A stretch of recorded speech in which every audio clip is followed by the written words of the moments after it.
வணக்கம் நேயர்களே. சற்றுமுன் வெளியான முக்கிய செய்தி. தமிழகத்தின் 11 மாவட்டங்களில் இன்று கனமழைக்கு வாய்ப்பு. இதை பற்றி முழுமையாக பார்க்க வீடியோவை ஸ்கிப் பண்ணாம பாருங்க. மேலும் தினந்தோறும் முக்கிய தலைப்புச் செய்திகள், வானிலை, போக்குவரத்து மற்றும் தமிழக அரசாங்க செய்திகளை உடனுக்குடன் அறிந்து கொள்ள மறக்காமல் நமது சேனலை சப்ஸ்கிரைப் செய்து கொள்ளுங்கள்.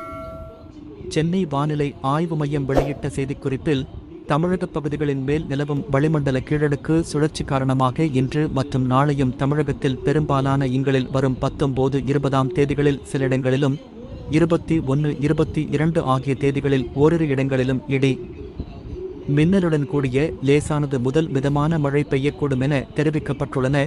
தமிழகத்தில் இன்று கன்னியாகுமரி, தென்காசி, திருநெல்வேலி மாவட்டங்களில் ஓரிரு இடங்களில் கன முதல் மிக கனமழையும், நீலகிரி, திண்டுக்கல், திருப்பூர், தேனி, மதுரை, விருதுநகர், தூத்துக்குடி மற்றும் கோவை மாவட்ட மலைப்பகுதிகளில் ஓரிரு இடங்களில் கனமழையும் பெய்ய வாய்ப்புள்ளது எனவும், நாளை நீலகிரி, திண்டுக்கல், திருப்பூர் மற்றும் தேனி, கோவை மாவட்ட மலைப்பகுதிகளில் ஓரிரு இடங்களில் கனமழை பெய்யக்கூடும் என தெரிவிக்கப்பட்டுள்ளன.